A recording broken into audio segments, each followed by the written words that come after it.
The monitor screamed a single piercing note, a sound that cut through the controlled chaos of the trauma bay, a sound that meant the end. Dr. Harrison Thorne slammed his hand on the gurney.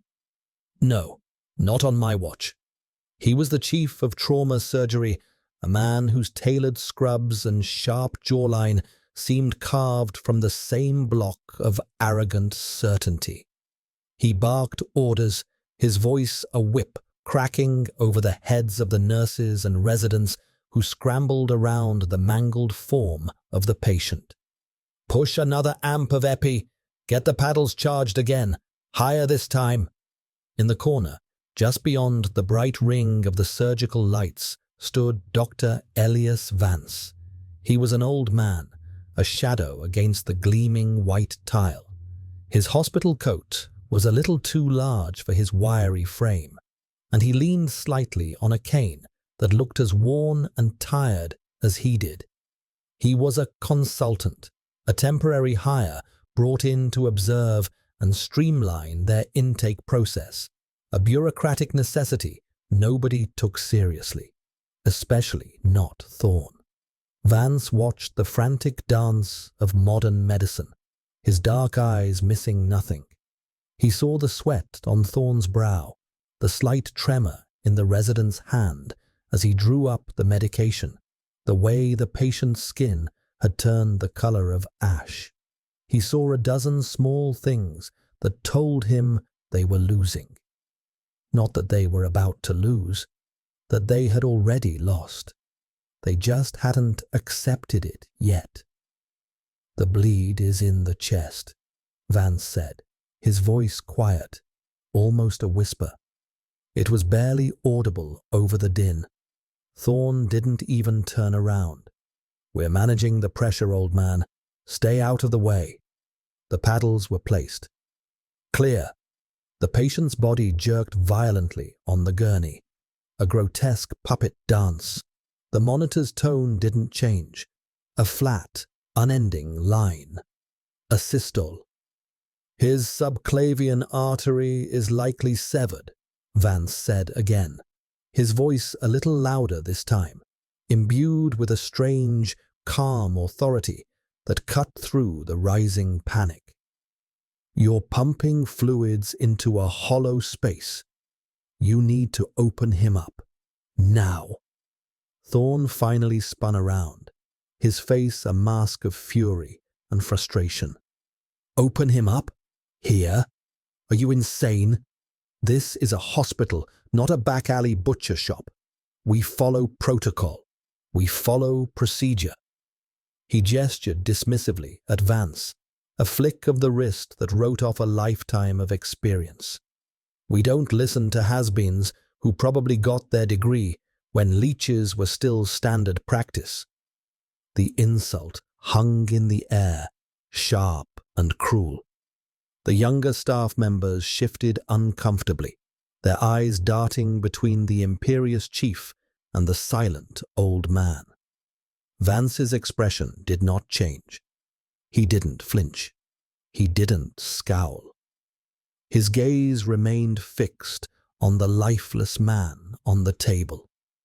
A construction worker, they had said, fell 3 stories onto rebar. His name was John Miller. He had a wife and 2 little girls. Vance had made it a point to learn his name. He always did. It was a small act of respect for the life teetering on the brink. Thorne's words were nothing. Just noise. Vance had heard worse, much worse, screamed at him in languages he didn't understand, in places where the air was thick with sand and cordite. He had been dismissed by men with more stars on their collars than Thorne had years in his profession. He had been mocked for his quiet ways, for his unorthodox thinking, for the color of his skin. It was all just noise. The only thing that mattered was the steady, damning line on the screen, the silence of a stopped heart. Inside, A memory flickered. The frantic whine of a Black Hawk helicopter, the rhythmic thump of its blades struggling against the thin mountain air.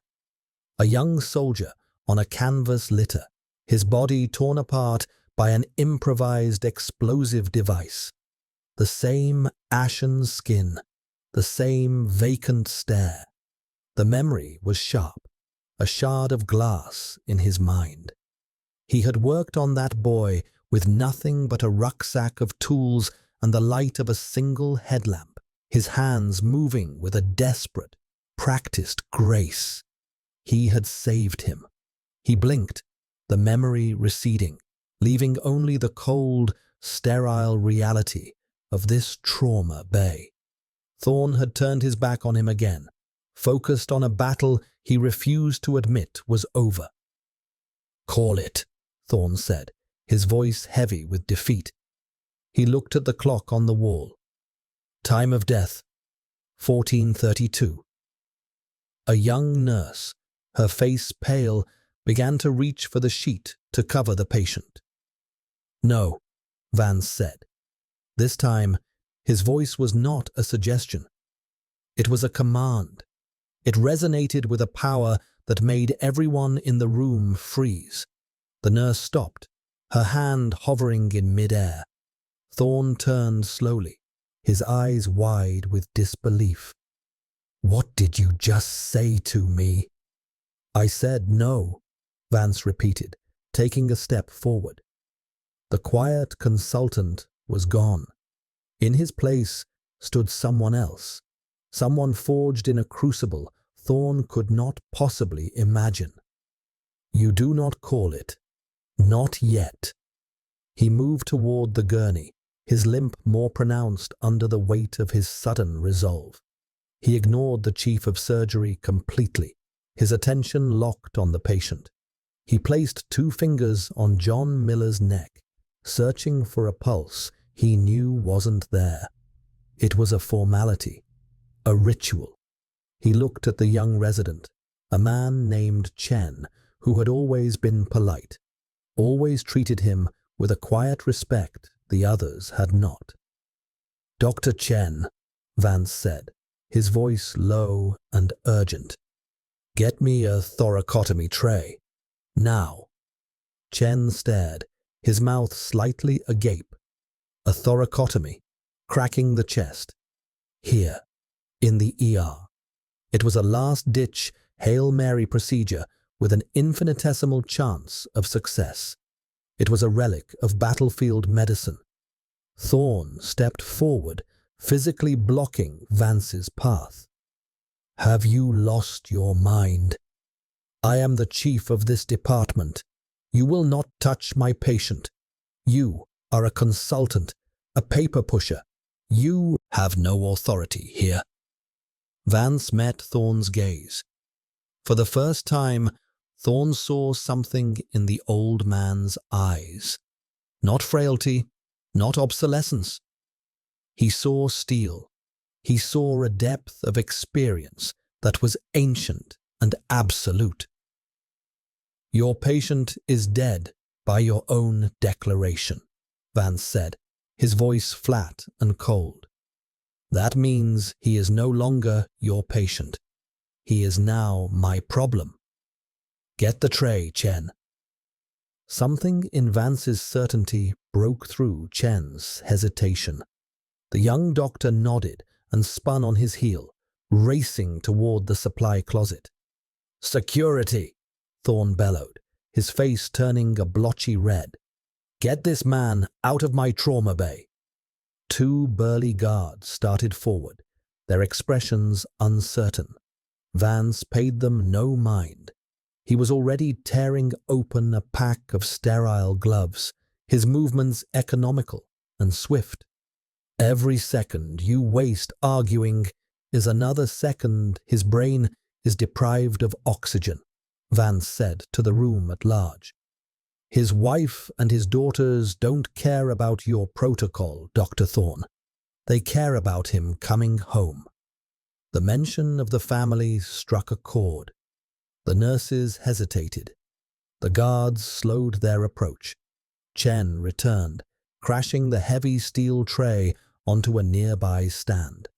Vance grabbed a bottle of betadine and splashed the brown liquid across John Miller's chest. He didn't wait for it to be wiped away. He held out his hand. Scalpel. Chen slapped a number 10 blade into his palm. I am warning you, Vance. Thorne's voice was strained, almost hysterical. This will be your license, your career. Vance looked up from the patient, just for a second, and pinned Thorne with a look of profound pity. My career is already over, son. His life is not. With that, he made the cut. A long, sweeping incision from the sternum to the back, between the 4th and 5th ribs. Blood, dark and venous, welled up instantly. The onlookers gasped. This was not the neat, bloodless world of planned surgery. This was brutal, primal. Rib spreaders, Vance commanded. Chen, now fully committed, handed them over. Vance inserted the tool and cranked it open, forcing the ribcage apart with a series of sickening cracks. The thoracic cavity was exposed, a mess of blood and damaged tissue. What is he doing? A nurse whispered, her hand covering her mouth. He's insane, another muttered. Thorne stood frozen, a statue of impotent rage and disbelief. He was watching a man break every rule he had built his career upon. Vance ignored them all. He was in his element now. The chaos of the room faded away, replaced by the focused, narrow world of the wound. This was familiar territory. The smell of blood, the feel of living tissue under his fingers, the frantic race against time. He reached into the open chest cavity, his gloved hand disappearing inside the patient. His touch was surprisingly gentle, his fingers probing with an expert sensitivity that belied the brutality of the procedure. Suction, he ordered, not looking up. A flexible tube was placed in his hand. He guided it deep into the chest, clearing the pooled blood that obscured his view. He could feel it, the torn artery, just where he thought it would be. He could feel the lifeless, flaccid muscle of the heart. He began to move his hand, a rhythmic squeezing motion. Internal cardiac massage. He was manually pumping the man's heart, forcing blood through the body. What would you have done? The question was not directed at anyone in the room. It was a silent thought, a question for the universe, for the unseen audience of his life. What do you do when the rulebook is on fire? You write a new one. Vascular clamp, he said. Chen slapped it into his waiting hand. Working by feel alone, deep inside the bloody cavity, Vance guided the clamp to the source of the bleeding. He felt the shredded edges of the subclavian artery. He had one chance. If he missed, or if he clamped the aorta by mistake, it was over. His hands were steady, rock steady. They were the hands of a man who had defused bombs, who had performed surgery in the back of a bouncing Humvee, who had held the hands of dying soldiers and promised to get them home. He positioned the clamp and closed it. The torrential bleeding inside the chest slowed to a trickle. He continued the massage, his thumb and fingers compressing the heart, forcing it to cycle. 1, 2, 3, 4. Come on, he whispered to the heart, a quiet prayer to the flesh. Come on now. He felt a flicker, a tiny spasmodic twitch of the muscle under his fingers. He paused his massage. He waited. Another twitch. Stronger this time. A flutter. Then, impossibly, a beat. A single, powerful contraction that pushed against his hand. And another. And another. On the monitor, the flat line wavered. It blipped. A single, beautiful spike. Then another. Sinus rhythm. Weak, but it was there. A collective gasp went through the room. It was a sound of pure, unadulterated shock. The nurse who had been whispering stared at the monitor, her eyes wide as dinner plates. Thorne took an involuntary step back, his jaw slack. He was witnessing a resurrection. "Blood pressure is coming up," Chen said, his voice trembling with awe. 40 over 20, 50 over 30. Vance didn't celebrate. He didn't smile. The job wasn't done. "Good," he said, his voice still a low calm in the eye of the storm. "He's back with us, but he's not stable." He carefully withdrew his hand from the man's chest. "Get him to the OR. Now. I'll need a full vascular team. We need to repair that artery before the clamp slips." He stepped back from the gurney, his part in this brutal ballet momentarily over. He looked at his gloves, covered in John Miller's blood, the lifeblood he had just forced back into circulation. The room suddenly exploded into motion, but it was different now. The panic was gone, replaced by a focused, electric energy. Nurses and orderlies swarmed the gurney, unlocking the wheels, checking IV lines. They were moving the patient, racing him toward the elevators that led to the operating rooms. And as they moved, they all gave Vance a wide berth. They looked at him with a new kind of respect, a fearful respect. He was no longer the quiet, useless consultant. He was the man who had stared into the face of death and made it blink. Thorne remained rooted to the spot, watching the gurney disappear down the hall. He looked at the floor, at the discarded, blood-soaked wrappings and the spatter on the white tile. He looked at the thoracotomy tray, the bloody rib spreaders and scalpel resting on it. Then he looked at Vance. The old man was calmly peeling off his soiled gloves, dropping them into a biohazard bin. He looked tired again, the fire in his eyes banked to a low ember. The stoop had returned to his shoulders. He looked, once more, like just an old man. But Thorne knew better now. He knew he had just witnessed something impossible. He had seen a master at work. The surgery took 6 hours. Vance did not scrub in.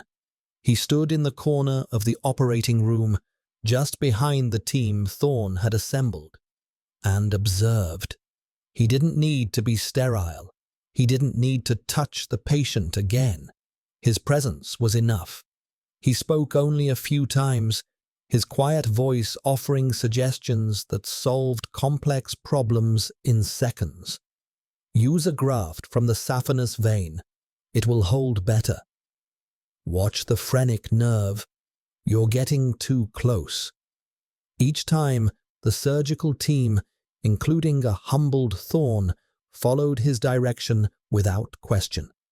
They knew they were in the presence of a legend, even if they didn't know his name.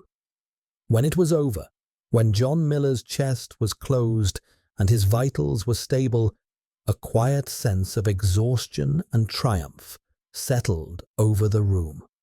Thorne stripped off his gown and mask and walked over to where Vance stood. The other doctors and nurses fell silent, watching. This was a confrontation they had all been waiting for. Thorne stopped a few feet from Vance. He looked utterly drained, the arrogance scoured from him by the night's events. "I've never seen anything like that," Thorne said, his voice low and raspy. "That procedure, the speed, the confidence. It's not in any textbook. Not like that." He paused, searching for the right words. "Who are you?" It was the question everyone wanted to ask. Vance looked at his own hands, at the faint silvery scar that cut across the knuckles of his right hand, a souvenir from a long-forgotten war. "I'm just a doctor," he said quietly. "No," Thorne insisted, shaking his head. "No doctor I know could have done that. That wasn't a hospital procedure. That was something else. Where did you learn it?" Vance was silent for a long moment. The ghosts of the past swirled around him. The faces of the young men he had saved, and the ones he had lost. The roar of helicopters, the grit of sand in his teeth. He had come here to escape all that, to be anonymous, to be quiet. But the past had a way of refusing to stay buried. He finally met Thorne's gaze. "I didn't learn it," Vance said, his voice barely a whisper, but it carried across the silent room like a thunderclap. "I invented it." The air left the room. Thorne stared, his mind struggling to process the words. Vance continued, his voice still soft, a quiet recitation of a life Thorne couldn't comprehend. "I was a surgeon with the Joint Special Operations Command. A long time ago." He didn't need to say more. The name itself was a key, unlocking a world of elite, clandestine operations. The Delta Force, the Navy SEALs, the Shadows. "We had a problem," Vance went on, his eyes distant, looking at a memory only he could see. "We were losing soldiers on the battlefield. They were bleeding out before we could get them to a proper facility. Standard procedures were too slow, too cumbersome." He gestured vaguely toward the operating table where John Miller now lay stable. "So, we developed something new, something fast, something brutal, something that gave them a fighting chance when they had none left." He looked back at Thorne. "We called it the Emergency Resuscitative Thoracotomy Protocol. For a while, the medics in the field just called it the Vance Protocol." The name hung in the air. The Vance Protocol. Thorne felt a cold dread wash over him, followed by a wave of profound, soul-crushing shame. He had heard of it. Every top-tier trauma surgeon had. It was a legend, a piece of medical folklore from the secret wars in the desert. A mythical procedure developed by a phantom surgeon whose real name was lost to classified files. A procedure that had saved hundreds of lives in the worst conditions imaginable. And he had mocked the man who created it. He had called him a has-been, an old man. He felt sick. I had no idea," Thorne stammered, the words feeling utterly inadequate. "I am so sorry." Vance just gave a slight, weary nod. "You had no way of knowing. I prefer it that way." He started to turn, to leave the room and the ghosts it had stirred up. "Wait," Thorne said, his voice desperate. "Please." Vance stopped, his back still to the younger man. "My contract here is almost up," Vance said. "I'll be gone in a week." No, Thorne said quickly. Don't go. Stay. It wasn't a request. It was a plea. This hospital. We need you, Thorne said, the admission costing him every last shred of his pride. What you did tonight, what you know, you can't just walk away. He took a step closer. I want you to run the trauma department. My job.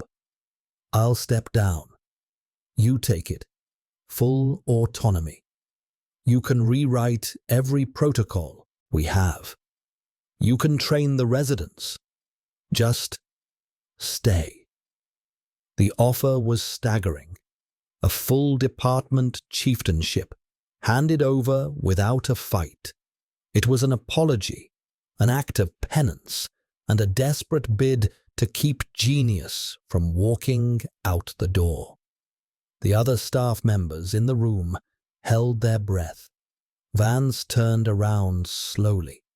He looked at Thorne, really looked at him, and saw not an arrogant rival, but a man who had been humbled, a man who was willing to sacrifice his own status for the good of his patients.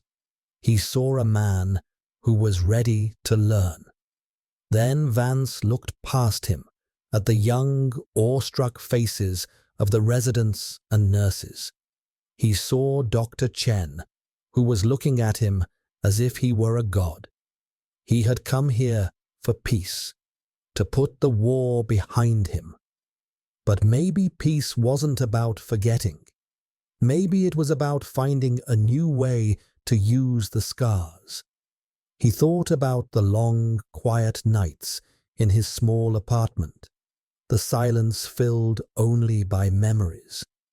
He had thought his war was over, but there was a different kind of war here. A war against time, against injury, against death. It was a war he still knew how to fight.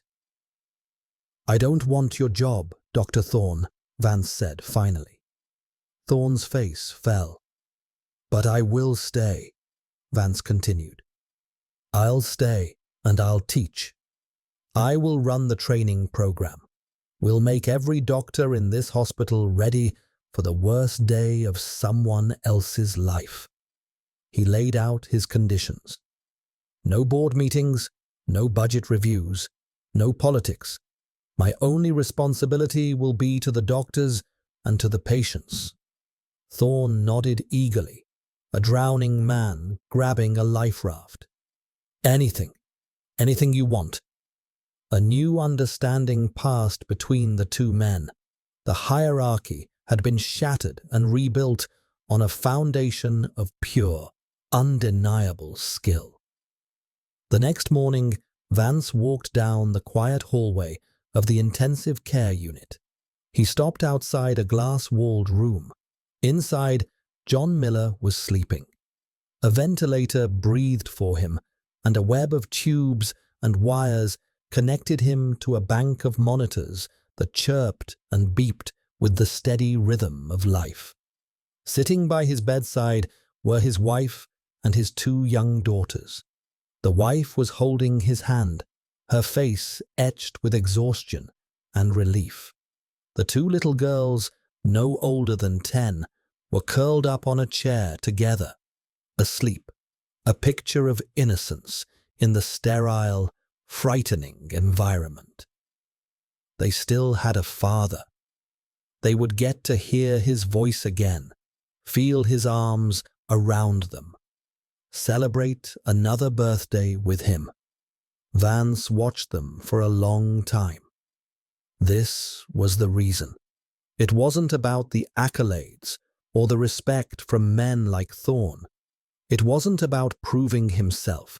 It was about this: a family kept whole, a life pulled back from the abyss. A young doctor, Chen, came and stood beside him, holding a tablet. His vitals are strong, Dr. Vance. Chen said quietly. He's going to make it. A full recovery. Vance nodded, not taking his eyes off the family. Good, he said. That's good. Doctor, Chen said, his voice hesitant. Last night, I just want to say thank you. Not just for saving him, but for letting us see that. I learned more in those 5 minutes than I have in 4 years of medical school. Vance finally turned to look at the young resident. He saw the eagerness in his eyes, the hunger to learn, the desire to be better. He saw himself a long, long time ago. The first rule of trauma, Dr. Chen, Vance said, his voice taking on the gentle tone of a teacher, is that the patient is not the only thing that's broken. The situations is broken. The rules are broken. Your job is to fix the patient first and then worry about the rules later. He placed a hand on Chen's shoulder. Be ready. We start training on Monday. He turned and walked away down the hall, his cane tapping a steady, rhythmic beat on the polished floor. He was no longer a shadow in the corner. He was Dr. Elias Vance, and he had a new war to fight. He reflected on the strange journey that had brought him to this place. For years, he had believed his skills were a product of a unique and terrible environment, something that belonged to the sand and the conflict, not to the clean, orderly world of a civilian hospital. He had tried to bury that part of himself, believing it was too harsh, too brutal for this new life. He had been wrong. The crucible of war hadn't just taught him how to save lives under fire. It had taught him to see past the noise, to ignore the distractions of ego and protocol, and to focus on the one absolute truth in a medical crisis: the patient. It had stripped away everything that wasn't essential, leaving only the raw, unvarnished core of his purpose. That focus was a gift, not a curse. His past was not a ghost to be exorcised, but a foundation upon which to build. He realized now that coming here, to this place of rules and hierarchies, was not an escape, but a new deployment. The battlefield was different, the enemy more insidious: complacency, arrogance, the rigid adherence to procedure even when it led to failure. But the mission was the same: to save lives, to teach others how to do the same. The decision to stay felt less like a choice and more like an acceptance of his own nature. A fish can't decide not to swim. A surgeon like him couldn't decide not to heal. It was who he was, from the marrow of his bones to the scars on his hands. His conditions were simple because his needs were simple. He required only the space to work and the tools to teach. He had no interest in the power Thorne had so readily offered. Power was a distraction. Titles were meaningless. The only thing that mattered was competence. He would create a new kind of training, not from a textbook, but from experience. He would put these young doctors under pressure, simulate the chaos, and force them to think, to adapt, to innovate. He would forge them into the kind of surgeons who could face the abyss without flinching, just as he had.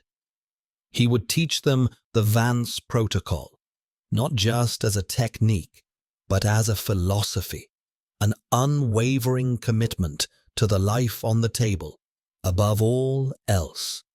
As he reached the end of the corridor, he paused by a large window overlooking the city. The sun was rising, casting a warm, golden light over the sprawling metropolis.